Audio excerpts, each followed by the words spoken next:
Absent today. Okay. All right. So welcome, guys. Today we are going to be looking at chapter 3, which is the final chapter in the presentations that I am doing. All right. How is that looking? Is that okay? All right. So in this chapter, everything is okay? All right. So in this chapter, basically what we're going to be doing is we're going to be looking at the relational leadership model as presented in this text as an option for us to look at in terms of a leadership program that we could look at following. The model itself, as its definition or its name indicates, has to do with an examination of the relationships that leaders make with their followers and the relationships that develop between the individuals. So it focuses on the context of the relationship that we're going to be developing and the nature of that relationship. So of course, there are going to be some things that are going to be focused on, and the context is always going to be established based upon the type of relationships that we develop. So at work, for example, we have different types of relationships that we will probably create with our leaders at work or with our subordinates at work, as opposed to if we were in some form of a social grouping that will allow for that particular thing. Welcome back, Colin. So again, the model starts with looking at the relational model, and if we remember, this is the definition that the relationship model deals with, or how it defines leadership. So it defines leadership as the relational and ethical process of people together attempting to accomplish positive change. So you'd notice the things that define it focuses as on the relationship, the ethical nature of that relationship, and our relationship in terms of how we work with each other, and they've defined it as positive change. Now, as we know in life, positive is a relative thing, so we'll see how that works out going forward. So the model focuses on 5 primary components. It will focus on the purpose of the organization, and it will focus on how inclusive we are as leaders and as followers. It will focus on the empowerment that the leader provides in the organization for people to rise to potentially themselves becoming leaders. The degree and level of ethical values that govern the behavior and the relationship and the actions of people within the organization, and would focus on the fact that this is a repeatable exercise, and therefore the entire process is going to be something that is, well, the entire exercise is going to be process oriented. Now, the reason why we wanted process oriented is because we want it to be a repeatable exercise. If it was a hit and hope situation, that's a different circumstance. What this model is saying is that good leadership and good organizations should be something that is repeatable and can be accomplished time and time again in different circumstances, utilizing similar techniques and methodologies. So this is from the text itself. Here is a representation of the relational leadership model in a visual format. So you'd see that the purpose is central to the activities and the process that we're going to be looking at. Of course, empowerment, inclusivity, the ethics of the situation, all involved in that process. So we're going to be examining this model through that lens. Now, the model itself is not set up as something as being the only way to get things done, but it's positioning itself as an aspirational model that we can work towards. So in essence, the relational leadership model is, or what we will call the RLM model, is putting itself as an ideal against which we can measure reality and work towards that ideal as we move through. So it's not a one and done thing. It's something that's going to have to be repeated to get closer and closer to the objectives that is trying to get us to do. And the 5 elements that we spoke about is going to be repeated on a regular basis to be able to get us to the point where we can say, yes, okay, we're pretty close to the model and there's room for improvement. As with anything in life, we are human and therefore we are prone to errors and mistakes, and therefore we expect that we will work at this thing and get it done over time. It's not one and done. All right, it's not just once that we attempt things and then we're going to deal with it. Now, the relational model focuses on, first of all, let's say the purpose. So purpose influences how we go about doing everything. It is the focal point of an organization. And that the way in which that purpose comes up has to be something that is shared by everybody. So what I want us to think about here in this context is the concept of vision driven as opposed to position driven. Now, some organizations have a vision, a clearly articulated vision and mission statement, and there's a group of you all that's going to be looking at that in a lot more detail than we're going to look at here, about how vision and mission statement works towards motivating companies and organizations and driving towards their goals. Now, a vision is something that is generally developed with the knowledge of all stakeholders and all contributors in that particular organization. But we have a situation in which when a new individual moves into a leadership position, sometimes the vision can get a little thwarted because the person who comes into the position kind of changes their mind or has a different interpretation of the vision that they met.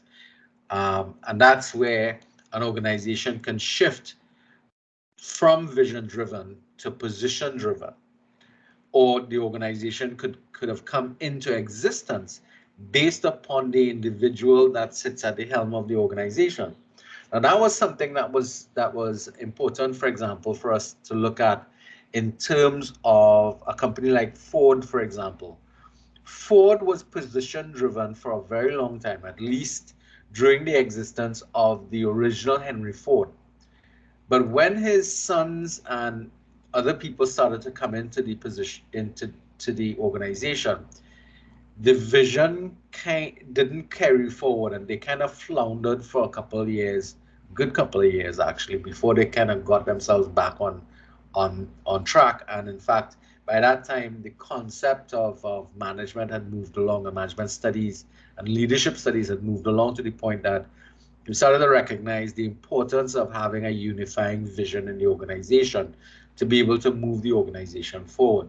Of course, the other elements that we're talking about will come into play. But vision is going to be, or the function or the purpose of the organization is critical. If you think about your own organizations in the protective services, each department, each area has a vision and mission statement.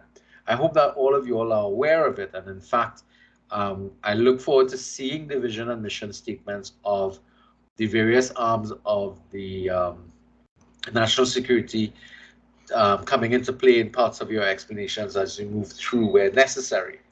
For those of you who might be aware, COSTAT itself has a vision and mission statement, and we are driven by the achievement of that vision. And we have changed leaders over a number of years, and that vision has not necessarily changed during that period of time. The focus, what might change is how we go about doing it. So for example, I don't think the vision initially saw us as an institution that would be so much more online than we are like we are now. it saw us as more face-to-face type of thing. But does it mean that the vision has changed? No, the vision hasn't changed, but the mission statement would have to be adjusted, because now we have to be focused in terms of how we are going about delivering our content in the online environment. So you'd understand here where we talk about your mission might be adjusted based, but your vision stays constant. And that's an important element that we looked at, because the development of the vision for the college was something that was developed with everybody participating in that development. All right, we'll come back to this in a little bit. Let's get on to some of the other things. Now, you remember, I hope, the knowing, being, doing model that we spoke about in the previous section in chapter 1, as part of the process of becoming leadership or developing leadership. So the first thing that the process speaks about is knowing yourselves. And this actually is part of the beginning process. We need to know ourselves, and knowing also deals with our technical abilities as well. We need to be aware of self and others, which is us being with other people. That's the element. And then, of course, the actions that come with it. So the knowing, being, doing is a combination of things that we need to appreciate from our own perspective to be able to guide what our actions are going to be. Now, when we couch that in the context of having a vision, it starts to direct our knowing, being, doing activity towards the accomplishment of those goals. So that is going to continue um, throughout this process. And oftentimes you're going to find yourselves revisiting your first position of understanding self and understanding others. The first two presentations coming up will deal specifically with this. Reason for that is because as we do more, we develop and we become more self-aware. That self-awareness leads to us changing some of our behaviors, the doing aspect, which therefore brings up different concepts or different ideas and causes us to have to reflect again, to become reacquainted with who we are and relearning ourselves in that new context. So it's a process that is circular. As it says here, it's not a straight path process. But I don't think of it as circular. I think of it as more of a spiral. And it should be an outward spiral in the sense that every time we do something, we should gain more knowledge. And the next time we do it, that knowledge, that information should make us more aware of why we're doing what we're doing, how we're doing it, and how we can improve things. So it means that our sphere of knowledge and information, our perception of things, should be ever increasing. And it's sort of like life. As a young child, your life is centered around those people closest to you. And as you grow older, that sphere of influence begins to widen and broaden as the world becomes a larger place, and as you begin to appreciate more about the world around you, your sphere of perception or your area of perception starts to broaden, which is one of the reasons why people always encourage travel, because travel is one of the things that can broaden your perspective of in life very quickly, because you can start to see life in different countries as opposed to the country that you were born in. And that's something that I would always encourage people to try and do. Try to experience the world around you as much as possible. Fortunately for us, we have the internet and stuff, so we could live vicariously a little bit there. But I've always found actually being in places is a lot more different than just looking at it on television or looking at it on a small screen. That's something that you want to be encourage people to do, and encourage others to be getting into as well, because it helps to influence your behavior when you start to look at things from broader perspectives. All right. So Palmer linked this particular knowing, being, doing to teaching in particular, and he used the phrases, rather than knowing, being, doing, he used the phrases head, heart, and practice. And that is, your head refers to what we know, all the knowledge we have about ourselves and our skills and whatnot. Our heart is what drives us. It's our conscience, it's our ethical values, those kind of things, and that of course impacts upon our practice. And what he referred to is that in the teaching process as a teacher, all three components are required for you to be a good teacher, for you to be successful at teaching, because you cannot teach people if you don't understand them and you don't feel some degree of empathy towards the individuals that you're teaching. I don't know if you've ever had what I would refer to as like a heartless teacher. Any of you all had that experience of having somebody who just didn't care about you? Yes, sir. Yes, And sir. it's No, a sir. no, you've never had. For those of you who've never experienced that, I'm saying that you're very fortunate. But if you've ever had a circumstance and when you've interacted with a teacher who did not appear to care much about you and your learning and your development, then uh, unfortunately, that is something that would always stick in your mind, because you will always view that person as being bad, regardless of if you meet them in life afterwards and you begin to understand a little more about why they may have behaved the way they did. But one of the good things about that is they teach you really quickly how you do, or it should teach you really quickly how you shouldn't want to be. So, in doing something like that, it should teach you a negative teaches you a positive reinforcement. I don't know if that makes sense to you. But in terms of those classes, for those people who responded yes, what was the learning like? Was it enjoyable? Did you learn much, or were you set aside by that feeling of indifference by the lecturer or the teacher? Yes, yes. So for me, I felt like, just as you said, no, the teacher didn't really care, and they showed that they didn't care. So it's Yeah, not like something that it was unconscious. It was conscious that they did not care. They even vocalized it. I don't need to be here. At the end of the day, I gain pay. That kind of thing. yeah, You know. and that's a common. Was that in Hope to God is not here in Costa? Um, might have been in the secondary school system. Maybe. Yeah, at secondary school level. Yeah. And I mean, all you were interested in is it made learning harder. That is one, because Mhm. they weren't motivated to teach, Right. right? And all you wanted is all you hope for is one, that the whatever they are teaching you is not something that you're gonna have to use in real life. So all you were interested in is just, I just wanted to pass. That was it. Right. Yeah. Just want to get through I with it. Yeah, I just wanna What I just subject want matter was it that the person was teaching? for me it was maths. Oh man, that sucks. Yeah, and I feel the impact of it even now as an adult. Not so much in the profession, but coming back to school and having to do maths again, it really showed me that maths is not for me.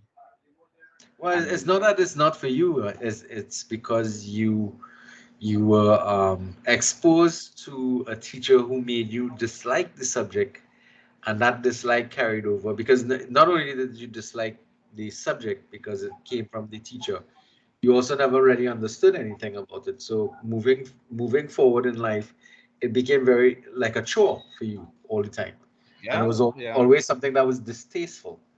Hmm. I know I had a teacher who did that to me with mathematics as well. In secondary school, I was doing really well with mathematics until I met my fourth form teacher, and it was a headache from there. I mean, I, I mean, I don't know how I actually got through mathematics at O levels. It had to be that I met a different teacher and I did lessons, you know, and that actually helped me to kind of overcome the fact that math wasn't as difficult or as problematic or as alienating as this teacher made it out to be. Um, but the unfortunate thing with it was that this teacher wasn't somebody who didn't really care. It was a teacher who just had trouble from an emotional point of view. He was going through a divorce at the time and all kind of stuff. So his heart wasn't in it at the time. But unfortunately, I was in his class during that period of time, and that made life really, really difficult. It didn't make sense. All right. So, I mean, I subsequently found out about the circumstances under which he was operating, which makes me understand now why he was doing what he was doing. Because at that point, I guess he was just in a space that he couldn't, he didn't really care much about everybody because of what was going on in his life, and that affected the students, at least a lot of us, in any event. All So, right, and but just to add a little yeah, bit, you uh-huh. know, the part that you mentioned about about the advice that you give, to that people should travel and thing. I believe that is a big part of it, because I mean, it is the equivalent of having 50 people in terms of your perspective focusing on one problem when you compare it to one person, because it shows you that there are many, many, many ways, many perspectives outside there, Mhm. and no one person has the the the winning combination, but it could be made up of everything. So it is important. Otherwise, you're going to be closed-minded. Correct, yeah. Broaden your perspective. It's always important to broaden your perspective. Um, So okay, so so before I, yes. Uh-huh. so, I'm sorry to be so honest, but that No, was a Natasha. recent experience for me right here.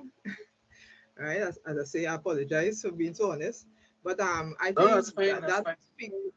speak to personality sometimes, because we had other lecturers who had difficult situations, and they came to class, and they is afterwards they explained to us, what they were going through and stuff, but they weren't, that abrasive, and they were facilitating and stuff like that. So I guess it lends itself to personality. But one thing I want to say too is I Uh, remember when my daughter was going to school, the teachers used to say experiential learning is important. But what they did, so what I experienced is different to what I'm speaking about here, because in that school they use different techniques to enhance the experiential learning. So they spoke about also traveling, and allowing the children to do chores, not in a in a bad way, but that will help them to develop as well. So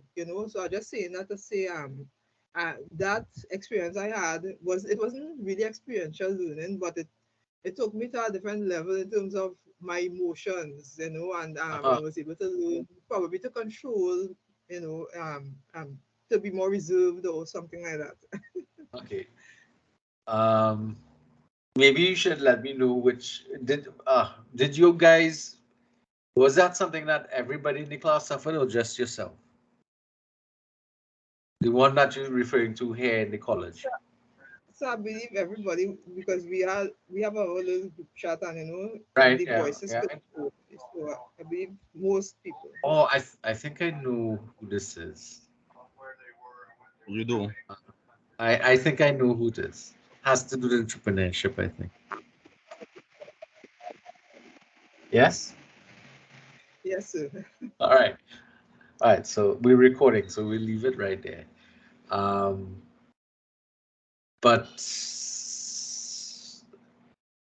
that is unfortunate, um, that that would happen at this level. But I think that has a lot to do with uh, self-confidence, kind of a false bravado kind of situation. It's a very intriguing circumstance that I've observed with that particular teacher. So, Yes, Mr. White. so if we on speaking about honesty, right? Uh-huh. I will tell you my experiences with that particular lecture wasn't the same Negative. as most people. Mhm, Uh-huh. mhm. Um, the reason why I would say that is because I think from what it is we do in Paracelsus, I started to identify certain things from before and made some adjustments in how we treated with the lecturer in order for me to get ahead. Let's say get ahead, but to actually finish the program without having to depend on the lecturer. Yeah, but Barry, the Yes, the lecturer is supposed to facilitate that in our lecture, but that's probably the 50-60%. But the other part has to do with the person. your effort, yes. Yeah. Yeah. But as a lecturer in a position of authority and the expert, the person with the knowing responsibility, the being, the connection between the knowing and the doing part is the hard part. And if you have a lack of concern, then that the way the person is being is going to impact upon their practice, the doing part, and that's what Palmer is talking about here. Um, Hold on, guys. Let me just cancel this call.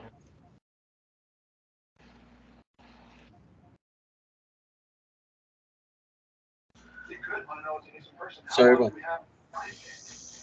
So I like how you just included, the subject matter at hand that we're dealing with, uh right?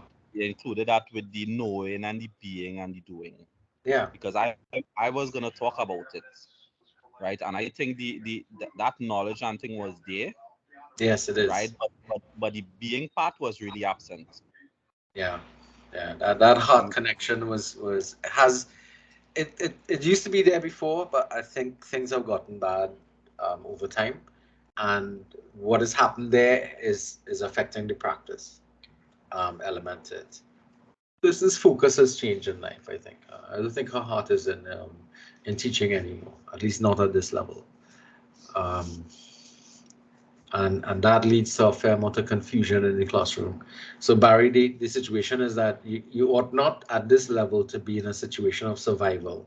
You should be in a situation of really, growth potential being recognized. But we recognize that we have challenges, and you found a way to overcome that challenge in your situation. Um, and I hope that other people, given that you all were successfully well through the course, I think you all were able to find a way to navigate through despite the issues, correct? Yes, sir. But I will tell you one more thing.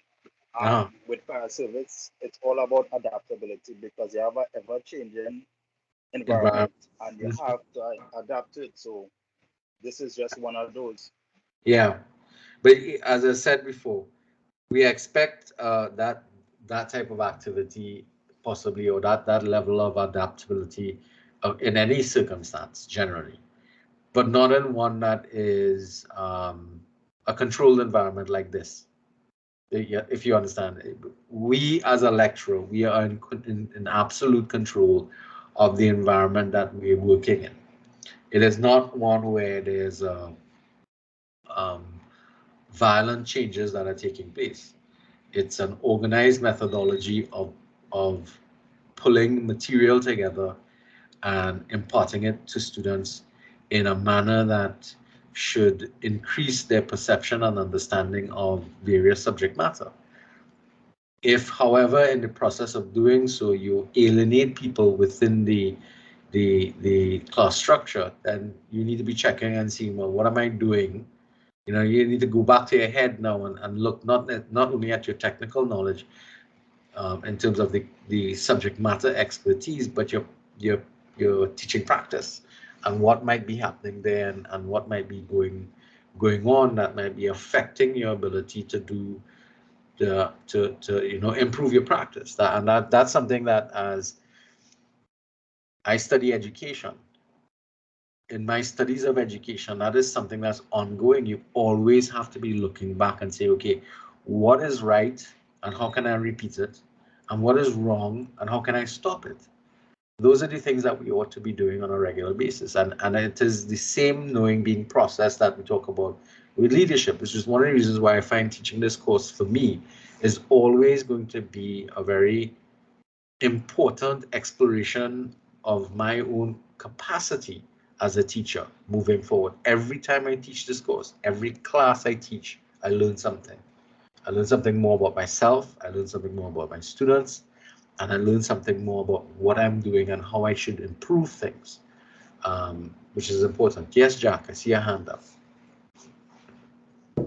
So before you go further, right? Yeah.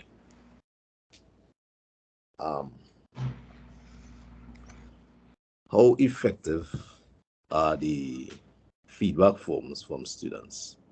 Very. And if the situation that took place with the lecturer in question, if it happened before, was the feedback accurate enough to? That's the problem. We didn't get sufficient feedback. Right. So that's why I was going to ask about that eventually. I mean, how many of you all did the evaluation forms? Overall, ethically, as an institution and as a lecturer, it should be at the fore of every lecturer's mind that these students are customers, right? Correct. Yes. And they are paying for education. They are paying for a certain level of service, a certain level of treatment and professionalism. Correct. And yeah. I should act in accordance with that. And if I don't, then the responsibility is on the college to see that I am, I don't want to say disciplined, but something but as see, but to let you know what the issue was primarily when students don't do the evaluation forms and we don't get the data that feeds back into it, or we don't get direct complaints from students, because a lot of times students feel that they will get what's the word I want to use? They'll get some level of retribution come back to them from the lecturer in question or from the institution in question. They shy away from doing things like that. It doesn't give the authority to or doesn't give the facts that the administrative arm can utilize to help remedy the situation. Because again, there's a length of time that was invested in this particular individual. Mm-hmm. So it means that what we have to do is we have to develop some sort of training mechanism that will work with the individual. And if that doesn't help alleviate the issue, then other things take place. So it's not an immediate process. It's one that requires concerted effort on behalf of the institution and cooperating with the individual and working together with them. However, over time, we don't see any sort of improvement, then of course, what happens is then we seek to sever ties. But because of the way in which employment law is created, especially within the public sector, it doesn't make it easy for us to do. So I understand that. I understand that. It's one of the reasons why a lot of government services are opting more for contract labor rather than permanent employment, because disciplining students, disciplining officers is difficult because of the nature of the circumstances that they find themselves operating in. All right, this is an interesting segue that we've gone into here, but we really do need to get back into looking at this. But it's an important one, and I know I oftentimes feel that you guys want to just say things, but I have the recorder on, so let's be careful of that. At some point in time, I'll turn the recorder off. We could have a discussion, a more frank discussion about it. Okay, Mr. Frank Tom? All right. There's some humor there, not meant to upset anybody. Okay, so. All All right, so let's get going again. So we're talking about this, and as we can see, people will collaborate with those people who we feel are credible, but actions like that what we're speaking about can lead to a breakdown in credibility, because now you kind of wonder, well, for somebody who's supposed to know all of this, why do they behave the way they do, and that starts to disconnect. So although somebody might be recognized as an expert in a field, the way in which they go about doing what they do may have a negative impact upon it, and therefore affect the relationship that is developed between them. So that weakens the relationship that we're talking about.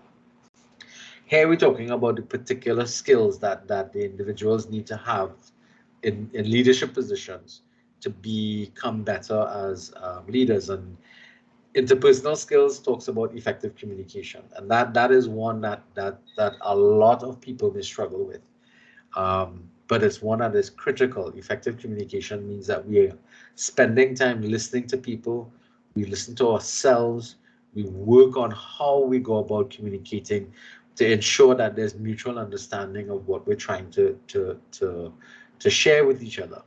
Conceptualization skills means the ability to think a bit creatively and innovatively, to be able to connect with people in different ways, especially if we understand that people learn and perceive the world from different perspectives or have different preferences. So if you've ever done the VARC learning styles inventory, you'll understand that a lecturer or teachers or even leaders for that matter need to conceptualize things that will appeal to people who are visually oriented, orally oriented, read write oriented, where they prefer to read things or write things down, as well as those who are kinesthetic. So your ability to connect with people at all levels is dependent upon the amount of creativity you're able to bring. Your technical expertise is also going to be important. You need to appear as if you have all the knowledge that you require. The interpersonal is related to the last one, which is tactical skills.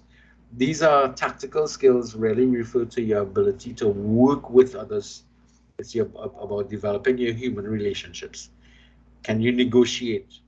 Conflict resolution, mediation activities, um, working in a group, all those kind of things are going to be part of tactical skills that you utilize. And in the case that we've been talking about, I think there's some communication and tactical issues that are coming up in relation to the individual concerned, and I think it's showing itself up in that area, especially when instructions are being given.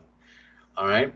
So therefore, if these are really critical and important elements of the process of knowing, being, doing, and these are some of the very important skills that as a leader you need to develop and pay a lot of attention to it. That's why in some instances we have a lot of skills like what's the word I want to use? Training in terms of communication, office communication, um, mediation skills, negotiation skills, conflict resolution. I know some of you are probably have done some training in these areas in the past, in other contexts. I hope you've done that. All right. Your technical skills is something that is always being revisited, I hope, as well within your institutions, so that way you can keep your skills at a particular level. All right, so the being element, as we spoke about before, is your value structure. um, you need to understand who you are and what you stand for. At the end of the day, that's what you're talking about. And for those of us who meet with the society's agreed upon value structure and morals or moral values, then we sit within the realm of us being guided in our actions by the principles and values that we hold as being important. And that is critical because it affects the way in which we interact with each other.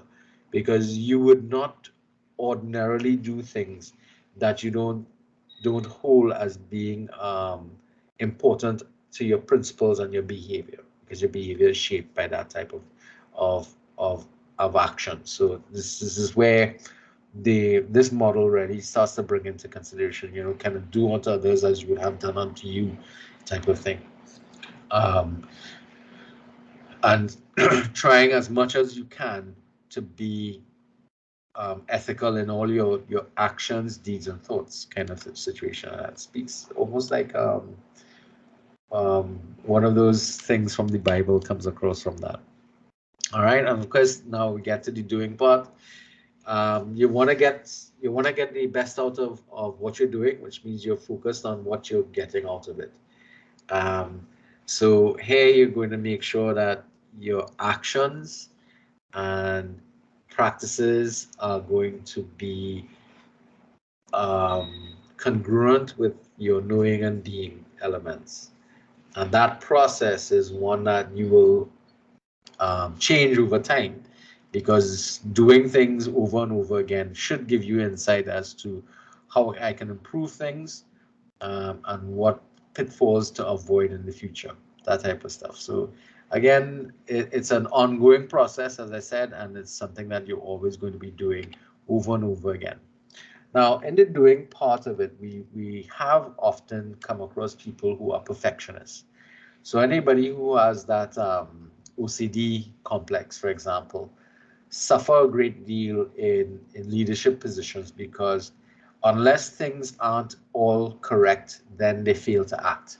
And that failure to act speaks a lot, a lot about the individual. And it speaks about what they are willing to tolerate as a person. It means in the organization, a leader who is waiting on perfection will get nothing done, because perfection doesn't exist. Also, they will not tolerate imperfection in others. And that means that it's going to create a circumstance in which no chances are going to be taken. And that means you're going to be doing a lot of, it's an organization that is in limbo, because you're waiting for perfect opportunities to be able to exercise, and you're not creating the chances to act on it. So there are some issues that come up with that, and it also means that a lot of people who act or fail to act become almost like a impediment to an organization moving forward. Perfection is something to get towards, but it's in reality, perfection is not something that is easily attainable at all. Okay. um, and anything that's sort of like, your child comes home and they get 99 out of 100 in their exam, and your focus is where you lost the 1 mark for.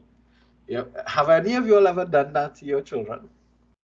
If you do have kids like that, I hope you haven't. It's probably one of the most demoralizing things you can do to anybody. Frank? So I mean, I I have I have to be honest with you, it happened to me already, but I feel sometimes a person, you may be like that when you know the potential of your, let me say, the child or whoever that person is, uh, right? And sometimes the mistake may be a, it's so silly, yeah, but you have to remember, you Frank, you know? weren't you weren't the person who was doing the test or the evaluation. The Yeah. error the error was made, or the mistake was made. um, what you had to understand was more, well, why did you get this one wrong? Not you not blame them for not getting it. The first thing you should do is probably compliment the individual and ask them then also, so next time, how can we get 100%? Um, if this is if you see, it's not what you see, it's how you see things that honestly, parents need to get. Yes, Natasha. So it happened to me, but strange is a strange thing. I mean, I compliment, but also do that to my own self. So that's why I find myself doing it. So I don't know if that is if I say it correct, but I do it to myself. Yeah, but what was the saying? You say, "Do so, don't like so." um, think about what you're doing and what messages it's sending to your children. Um, Kelvin, I see you open your mic. You wanted to say something. Hey, Kelvin, welcome. Yes, sir. That was one second. Sorry for being late. I was dealing with a mechanical issue. Okay, good. Welcome aboard, sir. Thanks, sir. No problem. All right. So, oh God, I can't remember who was talking before. I think it was an N person. Natasha, right? Natasha, try and put yourself in the shoes of your children and think about how they feel when you do things like that. I know you do it, but you probably do it because you're using it to motivate you to get things better. But also think about the impact that is having on people around you when you do that to other people. Kind of do so though, like so kind of thing. Um, Something to think about. Interesting. And you see that zero defect thing? I've worked with managers like this before, and it is annoying to work with somebody like that because it means that you get nothing done. At the end of the day, you do nothing. The organization makes no forward momentum at all because you're waiting on perfection, and perfection never comes. I've never understood that whole. It's far better for us to move forward and take a chance and get something done and move us some distance forward than to do absolutely nothing at all. All right. Half of you all So, would not have. Sorry. but Natasha? if you're a person who reevaluates things, anything wrong with that? You know, No, you no, could work with what no. you have because you reevaluate. You know, Yeah, and I'm so it's saying not yeah, only but that. yeah, once if you're reevaluating, that's a healthy attitude. But if you are holding back because you're looking for the perfect opportunities to do things, then you're holding back for no reason whatsoever. All right. And so like you want to execute a barbecue to raise some funds, and you're waiting for the perfect day with the perfect chicken and the perfect cook and the venue and everything. You can get that. All right. Especially if you're waiting donations from people to get things and all this kind of stuff. You kind of have to roll with it and move and organize things accordingly. And as things develop, you change your plans and you adjust to the stimulus that comes at face. It's sort of like what Mr. White was talking about in relation to the circumstances or the way in which he treated the circumstances that you all met in that particular class. All right. Um, so the coming out of this, what we see here is that the way in which the leader behaves oftentimes creates the environment in which the knowing being doing developmental system works in an organization and among your followers. Now, how can you as a leader negate against creating that perfect type of situation and rather create a learning environment? So there are three ways that they talk about here through your own learning. That is, as a leader, um, exercising your powers to go and learn new things on your own. If it means attending a course, doing readings, attending a workshop, those kind of things, they started to show other people the power of you as a professional in engaging in activities to learn more, because it also speaks to the fact that each individual is not we are not um, we don't know everything, and therefore we are open to learning from other people and from other institutions. That's important.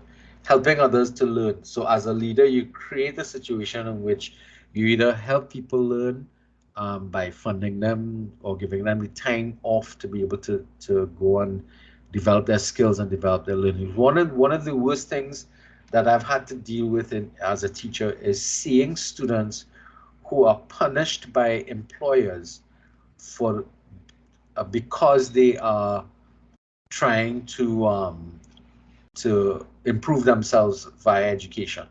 That's probably the most short-sighted type of employer I've ever come across. I mean, your case in point here at this point in time, you are here because your employer, which is the ministry, has seen value in you developing your skills through a rather involved education system.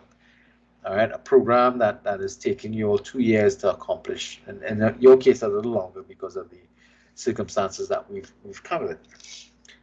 Consider if you had to fight against the institution to go and do some of these qualifications. And I know some of you all have come across that circumstance as well, because I know in these services you're not allowed time off to study, generally, unless it's approved by the institution.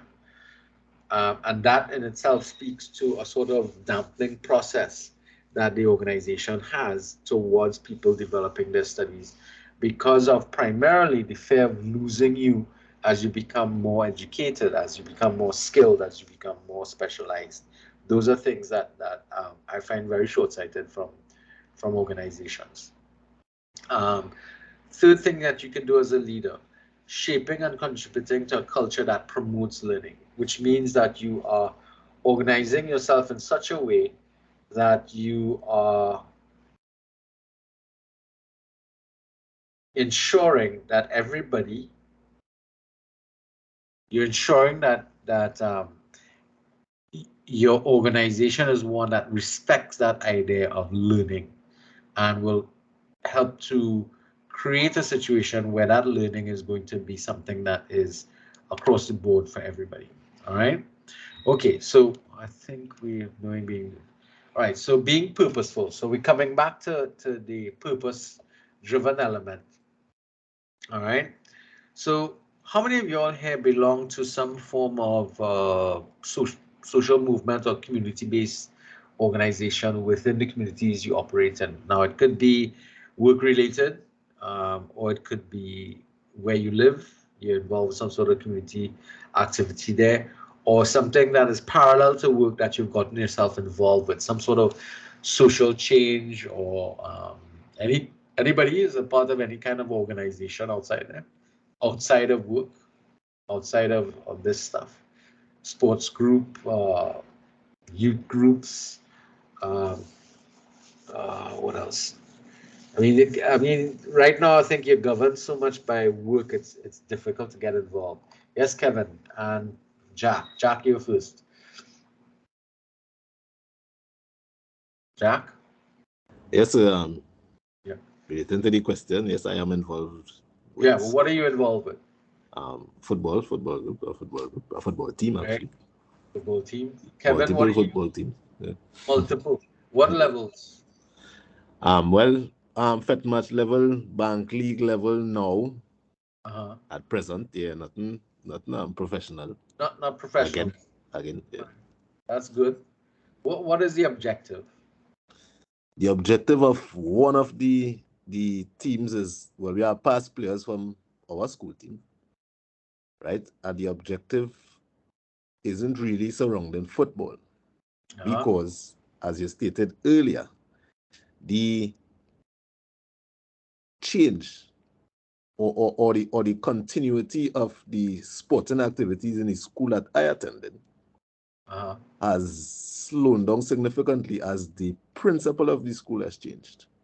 So the culture that the school had before with reference to football is going away slowly.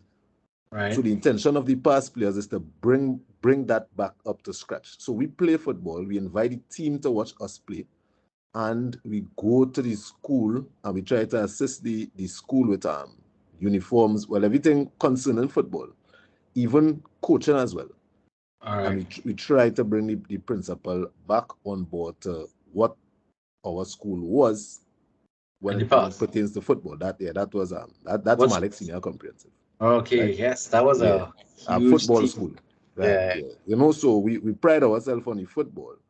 And that has a number of positive knock-on effects on the society and the community. That of course, you're pulling students from. So well, actually, as you say that, when we only play at Mova, we try to only play at Mova, Savannah, Park Street, Savannah. Right. right? And when we come out to play, all our supporters from when we went to school Right. comes out. And the entire place is filled with past and present supporters, and is really a good thing we have going so far. You know, and Excellent. that is the purpose of our being right now. Not so much on the football, but to bring back what was. All right, but one entails the other. Correct. One dovetails the other. All right, Kevin, what organization did you get involved with? Kevin just disappeared. Natasha, what about you guys? Saw your hand up. So sorry about that. So I like to promote. Kevin, you want to go ahead? Yeah, Natasha, you go ahead now. Go after you. I like to promote volunteerism. I believe in that, giving back, as a person who they said to whom much is given, much is expected. So Yep. I am engaged in two groups, a homeowners association and also my credit union. I volunteer on a nominations committee, All right? right. I pride myself in the environment. So the homeowners association is where I live, and I try to make sure that people's welfare, are dealt with, and a standard that sort of is maintained. Because of who my nature, probably as you said, and the other one is, well, is the on the credit committee, on the credit union committee, is not a paid function, so I see myself growing by helping people, people seeing that, you you could assist, and they would call you and stuff like that, I mean, that's not the greatest part of it, but I feel a pride knowing that I could assist people and that kind of thing. All right. Good. I see myself growing that way as a leader also. True. Yeah, because that comes with leadership qualities as well. All right. Cool. All right. Tom, Kevin. Yes, sir. I mean, I as a police officer, and the portfolio that I held, right, in the Trinidad and Tobago Police Service, the previous commissioner, Mr. Guy, right, said that every police officer, regardless of where they are posted, the section or division, everybody is a community policing officer, right? And the expectation is wherever you are, where you reside, right, they expect you to promote, right, community policing. So, right, in my portfolio, I was a detective in Western Division, All right. and it was all about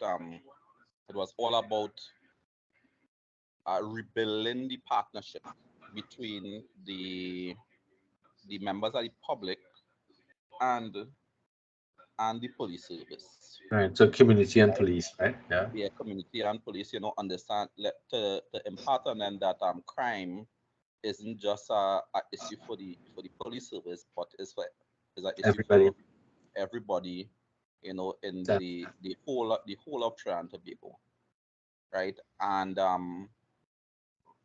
I was one of the leaders of the Western Division CID, Mm, right? And of course, you'd make a lot of connections with members in the community, and not, I mean, you don't expect it to explode in the way that it exploded, mm, but you become involved in a lot of the volunteering, for one, as Natasha mentioned, right? You're lecturing in schools, right? all Because right.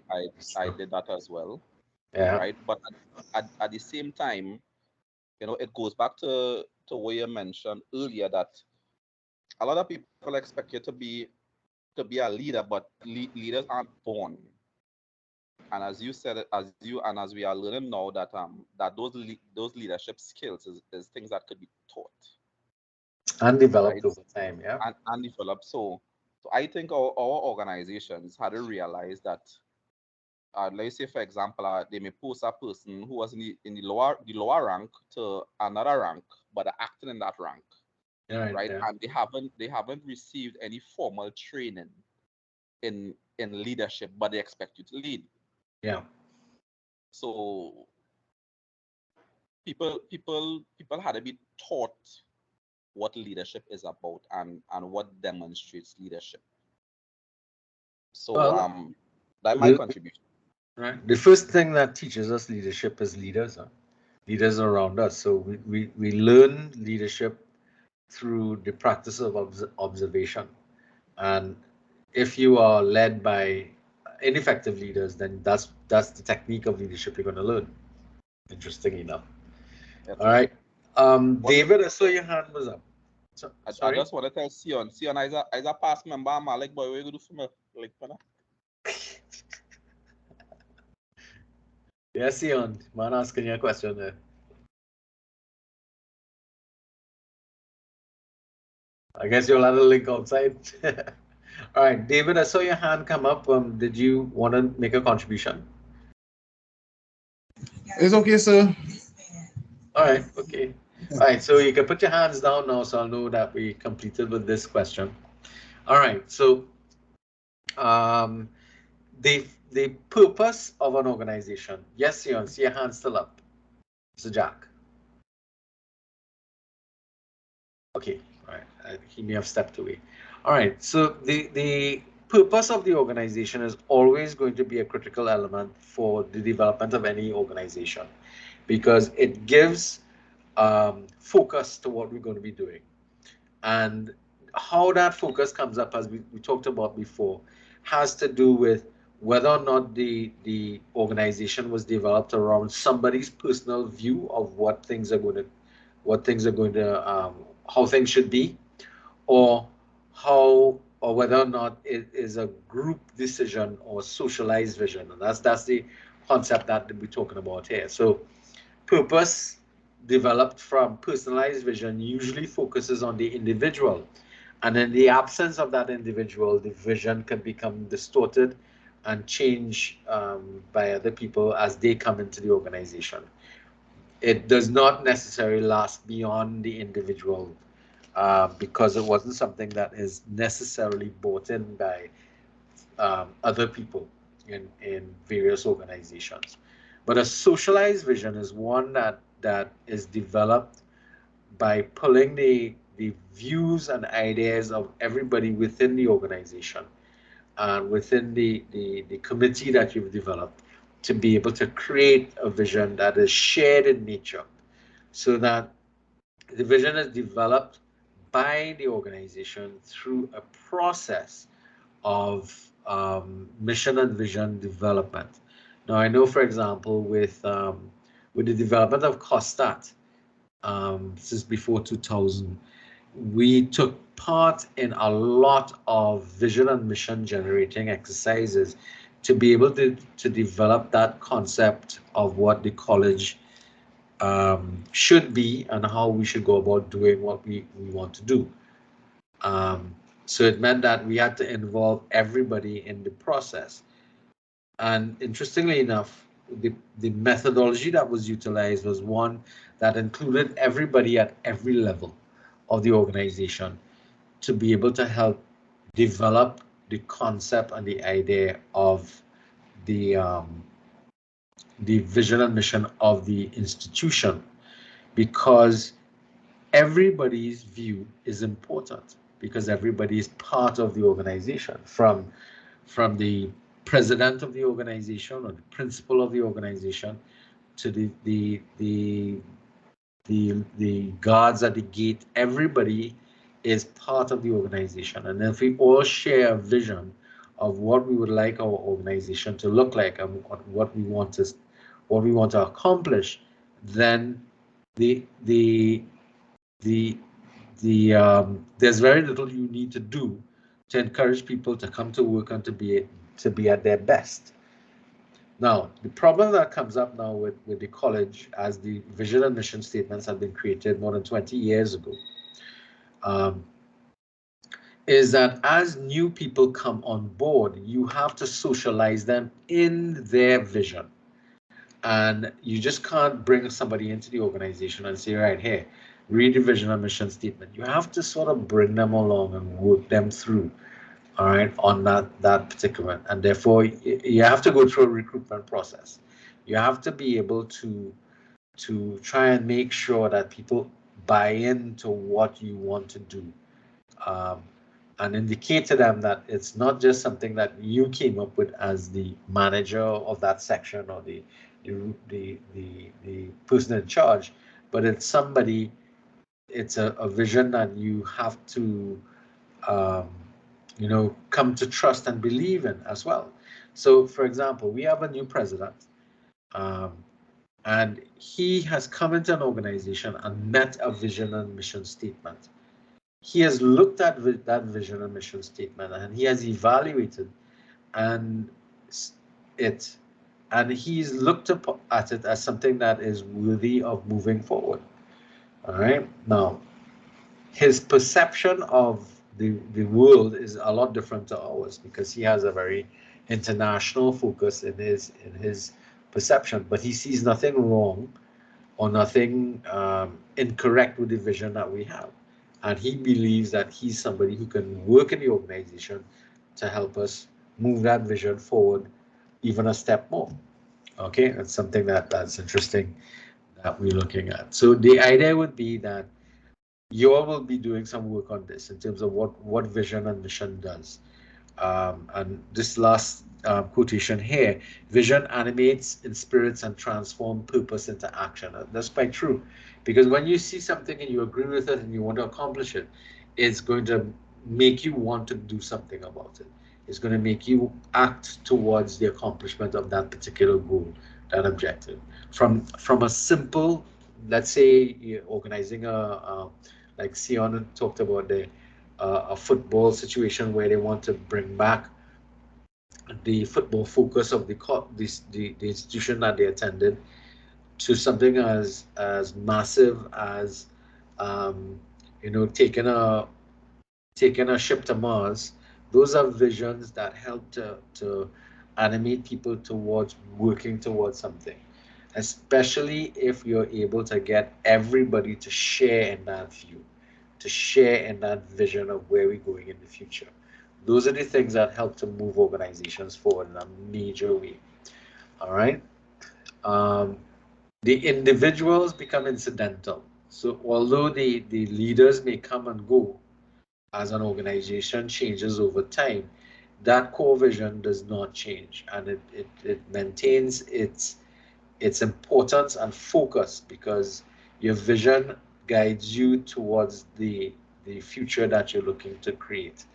And the mission that drives that is what is going to be the things that you're going to be doing to organize the movement towards that vision statement. All right. That's why it's not what a vision is, it's what the vision does. The vision creates the effort, the teamwork, the whole momentum to move forward into that situation. So the purpose is also very important. It's critical because it starts the whole situation. Now, again, here we're talking about that purpose has to be some purpose that's seen as positive. Now, the relational leadership model speaks to this positive change as being something that brings um, that brings some positive change in the world around us. It is not meant to intentionally harm anybody. So that's the kind of organization that we want to get involved with. So now we know that there are lots of organizations that have existed over time where the problem that they come across is that they want change, but that change not doesn't necessarily mean something positive. All right. Um, we've had lots of organizations that come up and they make changes or they see a vision of a future, work towards it, but and at the end of the day, it became problematic because it didn't it had some unfortunate fallout in it in relation to what was going on. All right. The model that we're talking about here is focused on something that is positive, that is good for the environment, that's good for everybody, and is part of collective positive changes that are taking place. Now, the issue of wrong and right, positive and negative, can become a little judgmental, is what I want to use, or it could be open for subjective interpretation, because different groups may have a vision of a future that they see as positive for them. But what we're talking about is positive for everybody, not only the people directly involved. So that, it goes beyond just the people who are directly connected, but to the world or the individuals connected to that organization operating. So like for example, I think it was Natasha was talking about the homeowners association. If the actions of the homeowners association is making life better for the homeowners, but it is negatively impacting on the neighborhood that connects with those homeowners, then maybe you have to be quite careful about what changes you're making, because that can be a bit short-sighted. So you have to be looking at what is the change that you're making in that particular neighborhood and its impact upon the wider environment that surrounds that neighborhood as well. That's something that we have to pay attention to, and it's part of the whole process of when we set up our purpose or vision. We have to ensure that what we're doing is something that's good for everybody, those directly involved and those peripherally involved as well. It's going to be an important element that we have to focus on.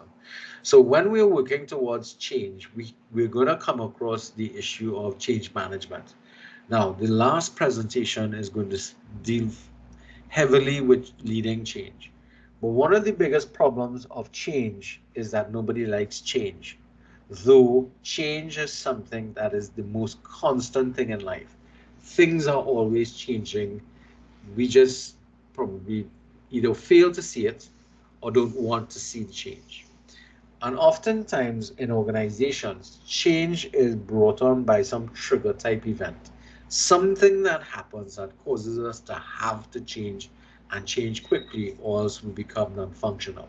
So for example, in our case here of going from face-to-face classes to online environments, that trigger event was the pandemic and the closures and restrictions that came to being as a result of that. If we didn't change, then Costa would have failed to exist. We had to make a pivot. We had to make a change. Is the change for the better? Well, some people, again, is the change positive? Yes, it's positive in one sense, but it could be negative in other senses as well. And this is where we have to kind of look at things across the board.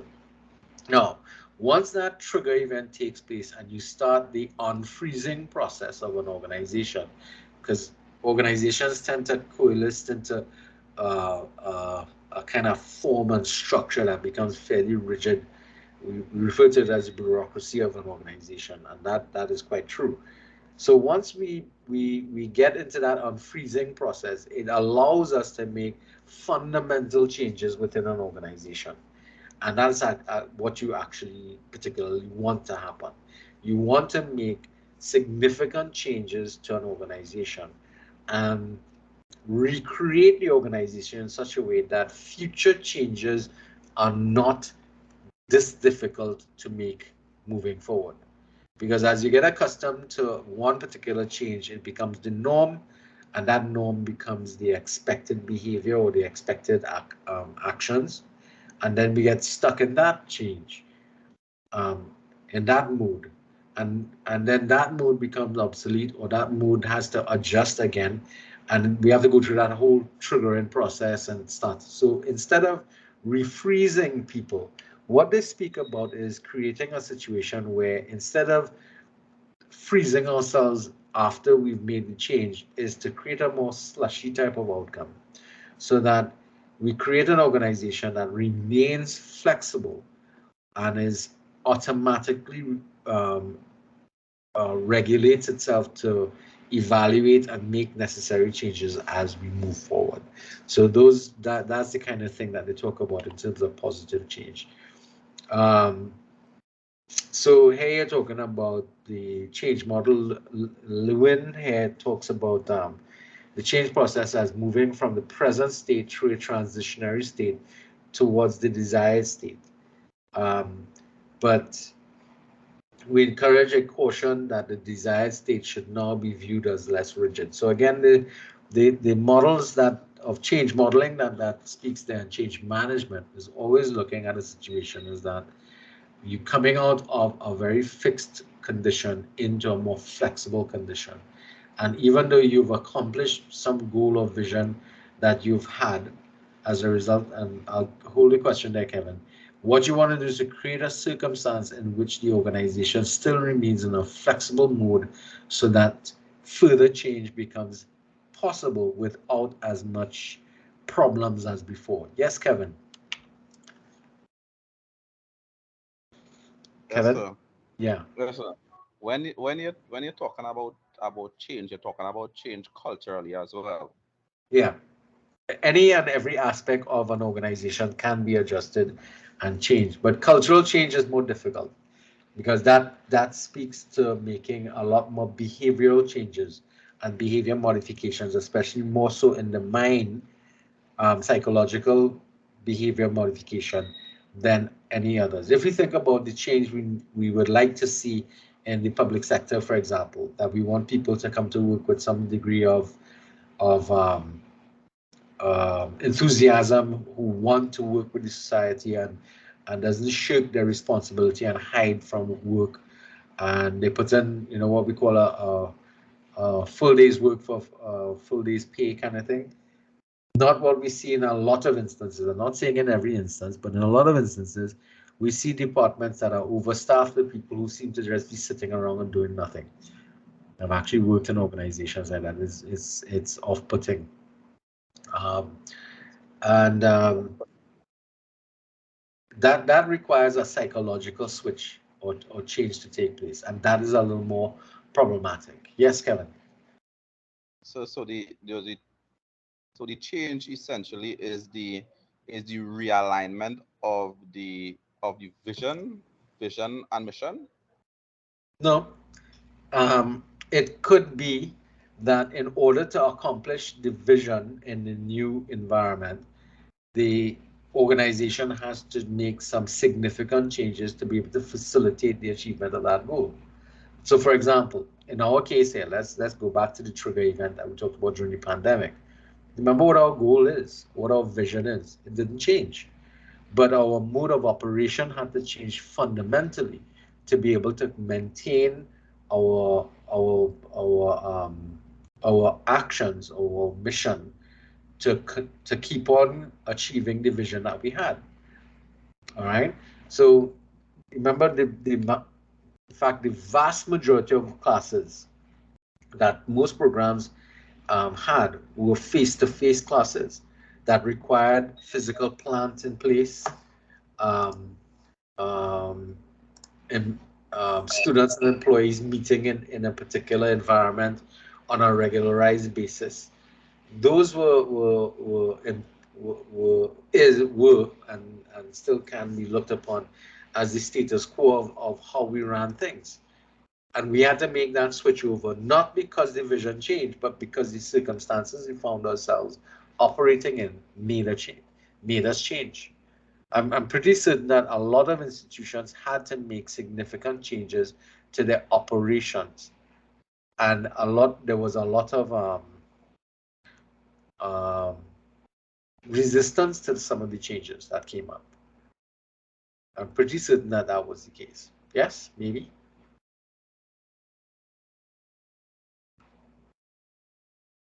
Kevin, you understand what I'm talking about, right? Yes, sir. All right. I see Jack's hand is back up again. Jack, do you have a question you want to ask? No, sir, that was before. Sorry about that. All right. All right. So whenever you're in an organization working with change issues, change is always going to be time consuming, and it is really a problem because when you work in environments that are focused on change, it creates a lot of uncertainty. And that uncertainty can be damaging to the organization, or it can be beneficial. It depends upon how the leadership harnesses the energy that created from change environments. And that's why, in fact, a lot of organizations, whenever they're making significant changes, they hire or bring in change management experts.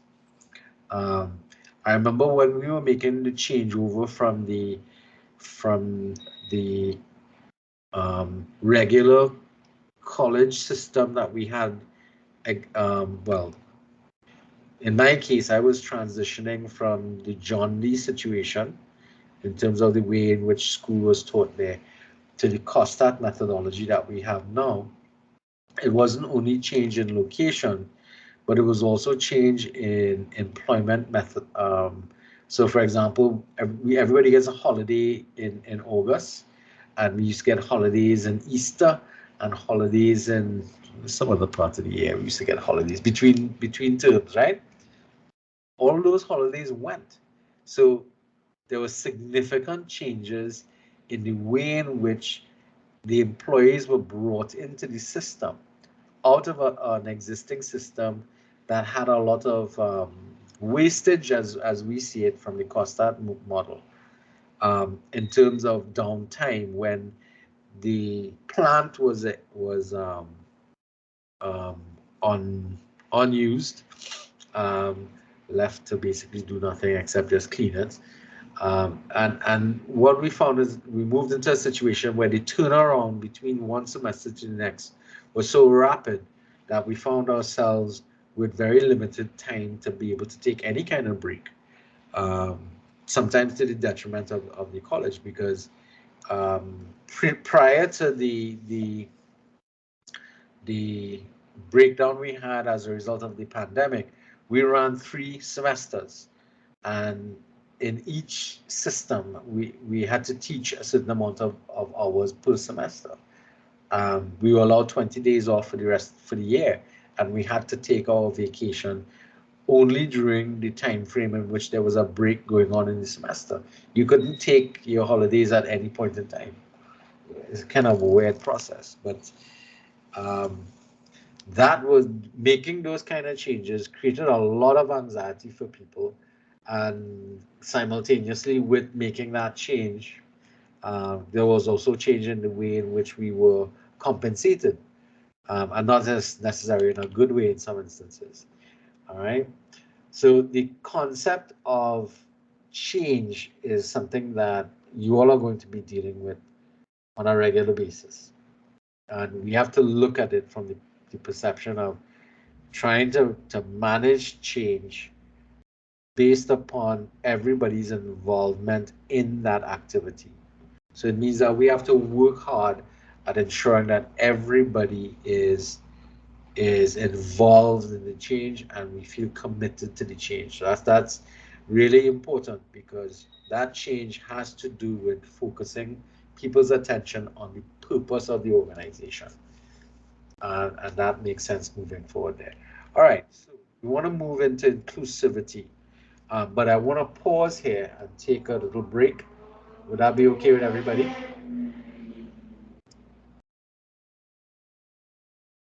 Yes, sir. Yes? No? All right. Let's take about 15 minutes. So we'll be back by 3 of 1 is 4 is 5 by 3:50. I'll stop the recording at this time, and remind me, guys, to start it back up when we begin again. Okay.